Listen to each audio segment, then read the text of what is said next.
Just a second.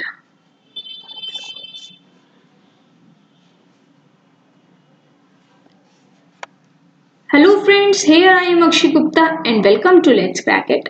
तो आज से हम लोग CDP यानी child development and pedagogy, Hindi में देखें तो बाल विकास एवं शिक्षण शास्त्र को शुरू करने जा रहे हैं, जिसमें बहुत सारे इंपॉर्टेंट टॉपिक्स हैं। बहुत वाइड है ये, इसलिए हम लोग पहले छोटे छोटे टॉपिक्स क्लियर कर लेते हैं, फिर बाद में बड़े जो थ्योरीज वगैरह हैं वो देखेंगे।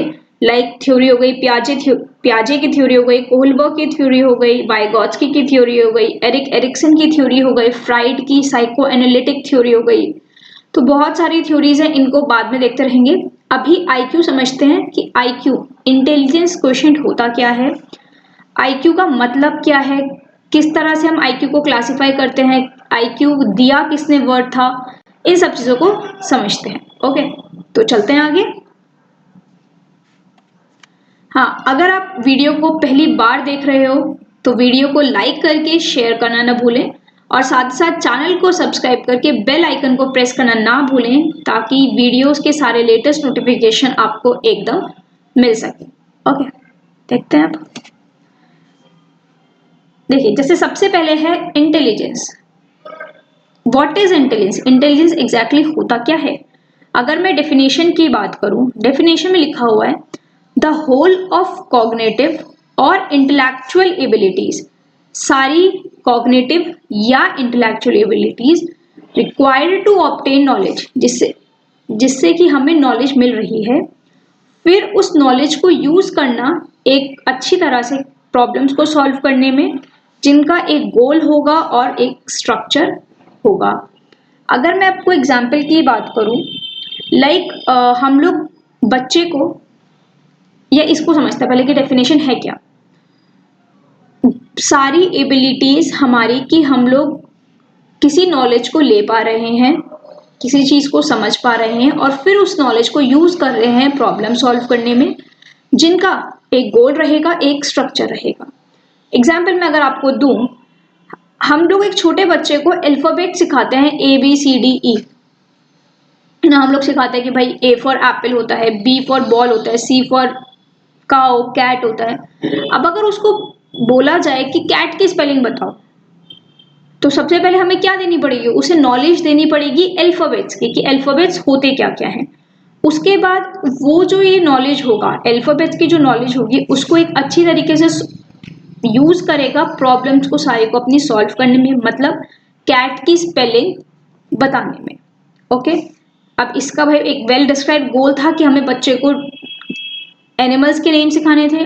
साथ साथ हम यहाँ पर बोल सकते हैं कि बच्चे काऊ के स्पेलिंग बताओ, टाइगर की स्पेलिंग बताओ, एलिफेंट की स्पेलिंग बताओ। इन सब चीजों को सिखाने से पहले हमें उसे किस चीज की नॉलेज देनी पड़ेगी, अल्फाबेट्स की नॉलेज देनी पड़ेगी। ओके, अगर इन शॉर्ट देखा जाए तो इंटेलिजेंस एक एबिलिटी है to acquire and apply knowledge and skill. Intelligence एक एबिलिटी है जिसमें एक एबिलिटी है, हम किसी चीज को एक्वायर कर रहे हैं, किसी चीज को ले रहे हैं, और फिर उस नॉलेज को जो हमने ली है उसको अप्लाई कर रहे हैं किसी भी प्रॉब्लम को सॉल्व करने में। ओके, चलते हैं आगे। से लिखा हुआ है व्हाट इज IQ। IQ है क्या? अगर हम देखें, IQ की फुल फॉर्म सबसे पहले हो गई इंटेलिजेंस क्वोशिएंट। ओके, IQ की फुल फॉर्म हो गई इंटेलिजेंस क्वोशिएंट। ये एक टोटल स्कोर होता है derived from several standardized tests designed to access human intelligence। मतलब क्या हुआ, इंटेलिजेंस क्वोशिएंट एक स्कोर है जो कैसे निकाला जाता है, बहुत सारे टेस्ट कर और टेस्ट किसके बेसिस पर होते हैं कि एक इंसान के अंदर इंटेलिजेंस कितनी है, उसके अंदर नॉलेज कितनी है, नॉलेज को अप्लाई करने के लिए उसकी प्रॉब्लम्स कैसी हैं। ओके, अब अगर वर्ड IQ देखा जाए तो IQ दिया था विलियम स्टर्न ने, जो एक साइकोलॉजिस्ट थे। उन्होंने ये जो टर्म दिया था, जर्मन टर्म था intelligence quotient. Okay, at university of Breslau in 1912।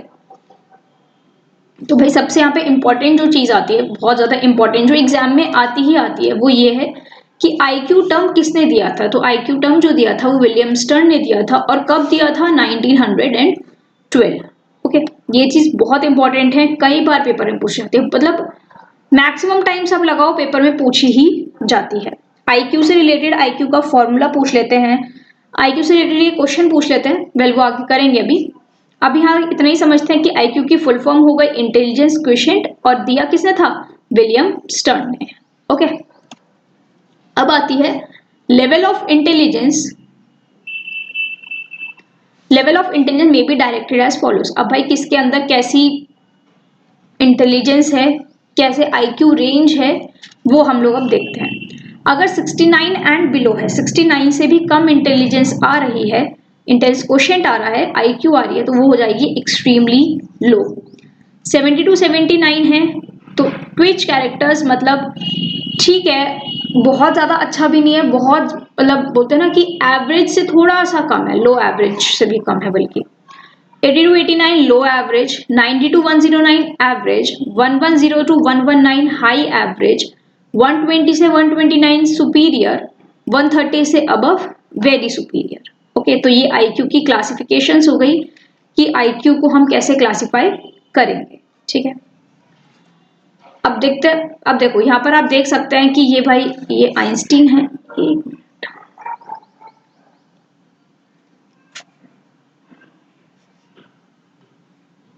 अब आप लोग देख सकते हैं कि ये एल्बर्ट आइंस्टीन है और ये मोजार्ट है ना।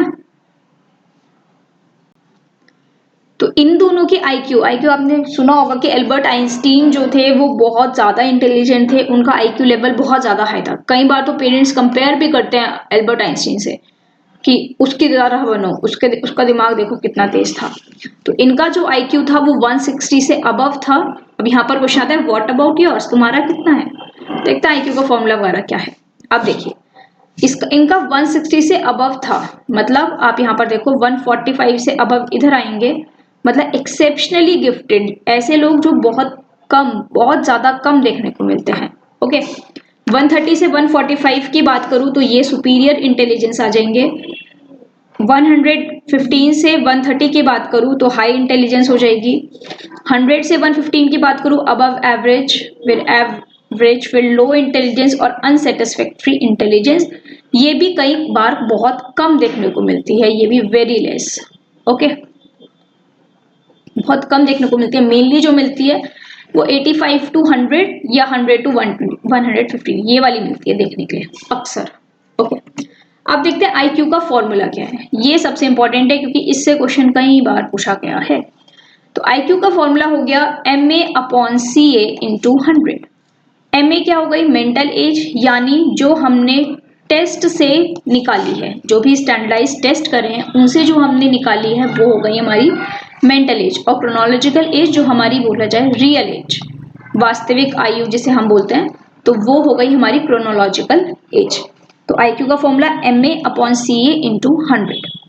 अब आप बोलोगे कि भाई ये टेस्ट कौन से हैं, तो टेस्ट हो जाते हैं जैसे रॉर्शा इंक ब्लॉट टेस्ट होता है, या टैट होता है थीमेटिक परसेप्शन टेस्ट, कैट होता है चिल्ड्रन परसेप्शन टेस्ट। ये लोग ये सब चीजें पढ़ेंगे। अभी बस इतना समझते हैं कि आईक्यू का फॉर्मूला हो गया MA/CA × 100। MA कैसे निकालेंगे, ये टेस्ट से, जितने भी टेस्ट होते हैं उससे हमारी MA निकाला जाता है और CA निकाला जाता है हमारी रियल एज से।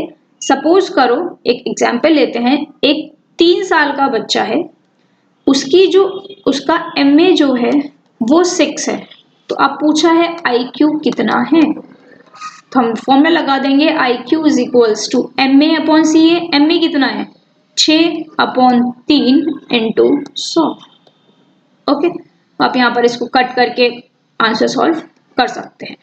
ठीक है, 200% आ गया, मतलब IQ जो है वो 200% है। ये भी एक्सेप्शनली गिफ्टेड चिल्ड्रन होगा, है ना। अभी हम लोगों ने पढ़ा कि एल्बर्ट आइंस्टीन जो थे वो 160 से अबव थे, ये तो 200 से भी अबव आ रहा है हमारा, तो वो भी एक्सेप्शनली गिफ्टेड स्टूडेंट या एक बच्चा हम लोग बोल सकते हैं। ठीक है, अब एक क्वेश्चन देखते हैं। क्वेश्चन कहता है 8 years old Sudhir has a mental as of 10। भाई 8 साल का जो सुधीर है उसकी मेंटल एज 10 है, तो उसकी IQ कितना होगा। ये सीटेट का ही क्वेश्चन है और ये कई बार एग्जाम में देखा गया, पूछा गया है। क्योंकि कई बार ऐसा होता है ना सीटेट में, तो काफी बार होता है कि क्वेश्चंस जो आते हैं वो रिपीट हो जाते हैं, यहाँ तक कि जो ये ऑप्शंस होते हैं ये भी चेंज नहीं होते। ठीक है, अब देखो IQ का हम लोग सबसे पहले फॉर्मूला लिखेंगे MA/CA × 100। तो MA कितना है, मेंटल एज यहाँ पर 10/8 ईयर ओल्ड है, तो 8 × 100। अब आप लोग इसको काट सकते हो, 4 2 = 8, 25 की मल्टीप्लाई 5 में करोगे तो आ जाएगा 125। तो ऑप्शन नंबर जो डी होगा या फोर्थ जो है हमारा वो बिल्कुल ठीक है। अब आप लोगों के दिमाग में क्वेश्चन उठ रहा होगा कि भाई मेंटल एज हमने टेस्ट से तो निकाल ली, लेकिन है क्या मेंटल एज, मतलब क्या? क्रोनोलॉजिकल तो समझ आ गया कि जो भाई उसकी वास्तविक आयु है, रियल एज है, वो क्रोनोलॉजिकल एज हो गई। लेकिन मेंटल एज क्या है, टेस्ट से निकाली है, लेकिन है क्या? देखो क्या होता है, एक जैसे इसी का एग्जांपल, एक 8 साल का बच्चा है, ठीक है, और एक 8 ईयर वाला स्टूडेंट है ये, और एक ये 10 साल का बच्चा है, ठीक है। दोनों के लिए हमने सेम टेस्ट परफॉर्म करवाए, इसके लिए भी हम लोगों ने एक टेस्ट रखा और इसके लिए भी हम लोगों ने एक ही टेस्ट रखा। अब क्या पाया गया कि जो ये 8 साल वाला बच्चा है, देखो ये जब ये 10 साल का है तो इसके लिए थोड़ा सा डिफिकल्ट टेस्ट होगा ना, थोड़ा सा डिफिकल्ट लिख देते हैं। 8 साल वाले बच्चे के लिए सिंपल टेस्ट है और 10 साल वाले बच्चे के लिए थोड़ा सा डिफिकल्ट टेस्ट है। तो हमने देखा जो 8 साल वाला बच्चा है वो 10 साल वाले बच्चे का जो टेस्ट है, डिफिकल्ट टेस्ट, उसको सॉल्व आराम से कर पा रहा है। इसका मतलब क्या हुआ कि जितनी बुद्धि 8 साल वाले बच्चे के अंदर है उतनी ही 10 साल वाले बच्चे के अंदर है वो एज में कम, लेकिन दिमाग बुद्धि जो है उसकी वो 10 साल वाले बच्चे की है। अगर मैं आपको एग्जाम्पल दूं एक और, जो आप लोगों ने वो मूवी देखी होगी कोई मिल गया, है ना, उसमें जो ऋतिक रोशन होता है वो कितना बड़ा होता है, उसकी हाइट, उसके फ्रेंड्स होते हैं वो बहुत छोटे होते हैं, और एक बार क्वेश्चन जो वो सॉल्व करता है वो 10th क्लास का सॉल्व करता है, होता वो 5th क्लास में है, लेकिन जो क्वेश्चन वो सॉल्व करता है वो 10th क्लास का क्वेश्चन होता है, वो चीज सॉल्व करता है। तो इसका मतलब क्या हुआ, जो उसकी रियल एज थी वो तो हम मान लें कि भाई रही होगी जो भी, लेकिन जो मेंटल एज थी उसकी वो 10 रही होगी, क्योंकि उसने 10th क्लास का एक क्वेश्चन सॉल्व कर दिया। ओके, तो ये तो हो गई मेंटल एज, और क्रोनोलॉजिकल एज जो उसकी वास्तविक आयु है। यहाँ पर भी सेम चीज लिखी हुई है, सॉल्व करके दिखाया हुआ है कि हम लोग कैसे सॉल्व करेंगे। वेल हम लोग कर चुके हैं पहले, फिर भी IQ = MA/CA × 100, 10/8 × 100 मतलब 125। तो ये आप सिंपल सॉल्व कर सकते हैं। Okay, next. So thank you guys. अगर वीडियो पसंद आई हो तो वीडियो को लाइक करके शेयर करना ना भूलें, और साथ ही साथ चैनल को सब्सक्राइब करके बेल आइकन को प्रेस करना भी ना भूलें। Thank you guys, keep